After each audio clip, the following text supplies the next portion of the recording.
Hello friends, welcome to Glamoria. आज हम females की लाइफ में एक क्रिटिकल स्टेज के बारे में डिस्कस करेंगे। तो फ्रेंड्स, ग्लैमरिया आज आपसे प्रेगनेंसी ट्राइमेस्टर्स के बारे में बात करेगा। एक normal full term pregnancy 40 weeks की होती है और 37 से 42 वीक्स तक रेंज कर सकती है।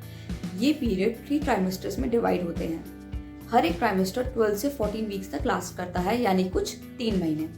हर एक ट्राइमेस्टर अपना स्पेसिफिक हार्मोनल और फिजियोलॉजिकल चेंजेस के साथ आता है। इन चेंजेस को जानना ज़रूरी होता है कि ग्रोइंग बेबी की मदर की बॉडी को वो किस तरीके से इफेक्ट करता है, क्योंकि ये नॉलेज हेल्प करती है इन चेंजेस को अच्छे से एक्नॉलेज करने के लिए और ताकि वो खुद को प्रिपेयर कर पाएँ। इसलिए भी साथ ही ये हेल्पफुल होती है हर ट्राइमेस्टर में स्पेसिफिक रिस्क फैक्टर्स और एसोसिएटेड मेडिकल टेस्ट के बारे में जानने के लिए। अक्सर प्रेगनेंसी में एंजाइटी के कॉजेज अननोन होते हैं। जितना ज़्यादा नॉलेज होगी ट्राइमेस्टर्स के बारे में, उतना ज़्यादा ही मदर को बेटर फील होगा। तो फ्रेंड्स, फर्स्ट ट्राइमेस्टर में क्या होता है? प्रेगनेंसी डेट की काउंटिंग स्टार्ट होती है लास्ट नॉर्मल मेंस्ट्रुएशन साइकिल के फर्स्ट डे से और कंसेप्शन के सेकंड वीक में। फर्स्ट ट्राइमेस्टर फर्स्ट वीक से प्रेगनेंसी के 12th वीक तक लास्ट करता है। हालांकि विमेन फर्स्ट ट्राइमेस्टर्स में प्रेग्नेंट नहीं लगती, लेकिन उनके बॉडी में काफ़ी चेंजेस हो रहे होते हैं। वही चेंजेस हेल्प करते हैं एक ग्रोइंग बेबी को अकोमोडेट करने के लिए। कंसेप्शन के फर्स्ट फ्यू वीक्स में हार्मोनल लेवल सिग्निफिकेंटली चेंज होते हैं। यूट्रस, प्लेसेंटा और फीटस की ग्रोथ को सपोर्ट करना शुरू कर देता है और बॉडी ब्लड सप्लाई भी वहाँ तक पहुँचाने लगता है, ताकि ब्लड ऑक्सीजन और न्यूट्रिएंट्स डेवलपिंग बेबी तक कैरी किए जा सके। और इसीलिए हार्ट रेट इंक्रीज हो जाता है। Fatigue, morning sickness, headaches, constipation, ये सारे अर्ली प्रेगनेंसी के सिम्टम्स होते हैं। फर्स्ट ट्राइमेस्टर बेबी की वाइटल डेवलपमेंट के लिए काफ़ी ज़रूरी होता है। एक हेल्दी डाइट को मेंटेन करना बहुत इंपॉर्टेंट होता है। साथ ही इंपॉर्टेंट होता है फॉलिक एसिड का एडिक्वेट अमाउंट में लेना। स्मोकिंग और अल्कोहल को अवॉइड करना भी ज़रूरी होता है। ये हैबिट्स और कोई भी ड्रग यूज करना, यहाँ तक कि प्रिस्क्रिप्शन ड्रग्स को भी सीरियस प्रेगनेंसी कॉम्प्लिकेशंस और बर्थ अबनॉर्मलिटीज कर सकते हैं। First doctor appointment 6 to 8 weeks के मेंस्ट्रुअल पीरियड के बाद होता है। प्रेगनेंसी यूरिन टेस्ट या फिर ब्लड टेस्ट कंफर्म की जाती है। डॉप्लर मशीन यूज की जाती है या फिर अल्ट्रासाउंड को परफॉर्म किया जाता है बेबी की हार्ट बीट और हेल्थ को चेक करने के लिए। डॉक्टर ब्लड टेस्ट भी कराते हैं इम्यूनिटी, न्यूट्रिशनल लेवल को चेक करने के लिए। साथ ही बेबी के हेल्थ इंडिकेटर्स भी चेक करते हैं। फर्स्ट ट्राइमेस्टर के दौरान मिसकैरेजेस के काफ़ी सारे चांसेस सिग्निफिकेंट होते हैं। अगर प्रीनेटल विटामिन ले रहे हैं और हार्मफुल सब्सटेंसेस को अवॉइड कर रहे हैं, तो फिर ये बेबी के लिए काफ़ी हेल्दी स्टेप्स होते हैं और रिस्क ऑफ मिसकैरेजेस भी कम होते हैं। कुछ डॉक्टर्स एडवाइस करते हैं कि कैफीन को अवॉइड करना, लेकिन the American college of gynaecologist मानते हैं कि मॉडरेट कंजम्पशन यानी कि less than 200 milligram per day caffeine ठीक होता है। डेली मीट और सेल्फिश प्रेगनेंसी में अवॉइड करना चाहिए, स्पेशली फर्स्ट ट्राइमेस्टर में। ये डाइटरी चेंजेस और भी ज़्यादा हेल्प करते हैं चांसेस ऑफ मिसकैरेज को डिक्रीज करने में और हेल्दी रहने में भी। Doctors specific diet changes needs के अकॉर्डिंग रेफर करते हैं। सबसे इंपॉर्टेंट चीज़ जो प्रेग्नेंट मदर्स अपने बेबी के लिए कर सकती हैं, वो है एक ऑनेस्ट एंड डायरेक्ट कम्युनिकेशन अपने हेल्थ केयर प्रोवाइडर से। तो फ्रेंड्स, इसके बाद सेकेंड ट्राइमेस्टर में क्या होता है? सेकेंड ट्राइमेस्टर जो वीक 13 to 27 होता है, वो प्रेग्नेंट वुमेन के लिए एक टिपिकली मोस्ट कंफर्टेबल पीरियड कहा जाता है। ज़्यादातर early pregnancy system gradually disappear हो जाते हैं। डे टाइम में एनर्जी लेवल बढ़ते हुए फील होते हैं और रात में काफ़ी रेस्टफुल स्लीप एंजॉय कर पाते हैं। एंड अब्डोमेन का शेप भी विजिबल होने लगता है, क्योंकि यूट्रस रैपिडली साइज में ग्रो कर रहा होता है। ये सही टाइम होता है मटर्निटी वर्क लेने के लिए और रिस्ट्रिक्टिव क्लोथिंग को अवॉइड करने के लिए। इस ट्राइमेस्टर में जहां अर्ली प्रेगनेंसी के डिस्कम्फर्ट्स कम होने लगते हैं, वहीं साथ ही में कुछ न्यू सिम्टम्स भी आने लगते हैं। कुछ कॉमन कंप्लेंट्स लेग क्रैम्प्स और हार्ट बर्न की होती हैं। साथ ही एपेटाइट इंक्रीज हो जाता है और वेट गेन भी एक्सेलरेट होता है। उतना वेट गेन करना होता है जितना डॉक्टर रिकमेंड करते हैं।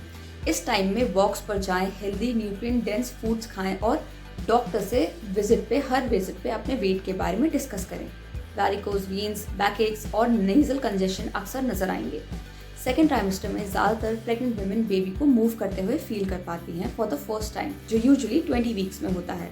इनफैक्ट बेबी वॉइस सुन सकता है और पहचान भी सकता है सेकेंड ट्राइमेस्टर में।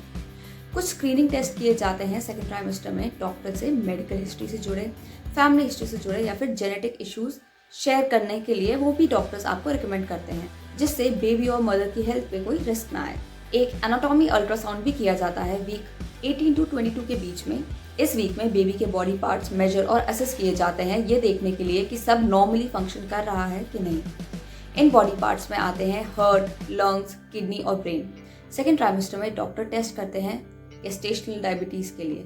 गेस्टेशनल डायबिटीज़ डिटेक्ट होती है प्रेगनेंसी के वीक 26 और 28 के बीच में जिनको डायबिटीज़ की फैमिली हिस्ट्री होती है या फिर रिस्क फैक्टर्स होते हैं डायबिटीज़ डेवलप होने के, उनको और भी पहले टेस्ट करा लेना चाहिए। तो फाइनली आता है थर्ड ट्राइमेस्टर। थर्ड ट्राइमेस्टर में क्या एक्सपीरियंस होता है? थर्ड ट्राइमेस्टर में 28 वीक से बेबी के बर्थ तक काउंट किया जाता है। थर्ड ट्राइमेस्टर में हेल्थ केयर प्रोवाइडर से फ्रीक्वेंटली मिलना पड़ता है। ये 6 चीज़ें डॉक्टर इस पीरियड में रेगुलरली करते हैं। नंबर 1, प्रोटीन को चेक करने के लिए यूरिन टेस्ट लिया जाता है। नंबर 2, ब्लड प्रेशर चेक करते हैं। नंबर 3, फीटल हार्ट रेट सुनते हैं। नंबर 4, फंडल हाइट मेजर होती है जो यूट्रस की अप्रॉक्सीमेट लेंथ होती है। नंबर 5, हैंड्स एंड लेग्स को स्वेलिंग के लिए चेक किया जाता है। नंबर 6, डॉक्टर डिटरमाइन करते हैं बेबी की पोजीशन को और सर्विक्स को चेक करते हैं, ये मॉनिटर करने के लिए कि मदर की बॉडी चाइल्ड बर्थ के लिए खुद को कैसे प्रिपेयर कर रही है। कुछ वीक्स 36 और 37 के बीच में स्क्रीनिंग की जाती है बैक्टीरिया के लिए, जिससे ग्रुप बी स्ट्रेप्टोकोकस कहते हैं। ग्रुप बी स्ट्रेप, जिसे जीबीएस भी कहते हैं, ये न्यूबॉर्न के लिए सीरियस थ्रेट हो सकती है अगर ये डिलीवरी के टाइम बेबी को हो जाए। जो जीबीएस पॉजिटिव होते हैं उनको लेबर में एंटीबायोटिक्स दी जाती है ताकि बेबी में बैक्टीरिया ना ट्रांसफर हो। थर्ड ट्राइमेस्टर में ट्रैवल रिस्ट्रिक्शंस किए जाते हैं। ये एडवाइस किया जाता है कि डॉक्टर या मिडवाइफ के पास रहें वो, ताकि वो उन्हें इजीली अवेलेबल हो in case of early labour. Cruise ships on board typically नहीं अलाउ करती है उन लोगों को जो ओवर 28 वीक्स प्रेग्नेंट होते हैं, लेकिन एयरलाइंस अलाउ करती है तब भी जब उनके पास डॉक्टर की परमिशन हो। थर्ड ट्राइमेस्टर अच्छा टाइम होता है खुद को लेबर एंड डिलीवरी के बारे में एडुकेट करने के लिए। चाइल्ड बर्थ क्लासेस में एनरोल होना चाहिए। चाइल्ड बर्थ क्लासेस डिज़ाइन होती हैं मदर और फादर को लेबर और डिलीवरी के लिए प्रिपेयर करने के लिए। ये बेस्ट वे होता है डिफरेंट स्टेजेस ऑफ लेबर और डिलीवरी ऑप्शंस के बारे में जानने के लिए, और ये चांस देता है चाइल्ड बर्थ इंस्ट्रक्टर से क्वेश्चंस या कंसर्न्स पूछने का। तो ड्यू डेट कब होती है? फुल टर्म प्रेगनेंसी कहीं भी 37 से 42 वीक्स के बीच में हो सकती है। ये एक उसकी एस्टिमेटेड डेट ऑफ डिलीवरी यानी ईडीडी होती है। ये लास्ट पीरियड के फर्स्ट डे से डेट की जाती है।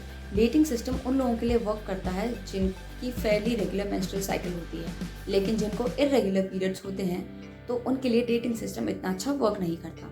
अगर लास्ट मेंस्ट्रुअल पीरियड की डेट अनसर्टेन होती है तो दूसरे मेथड की ज़रूरत पड़ती है।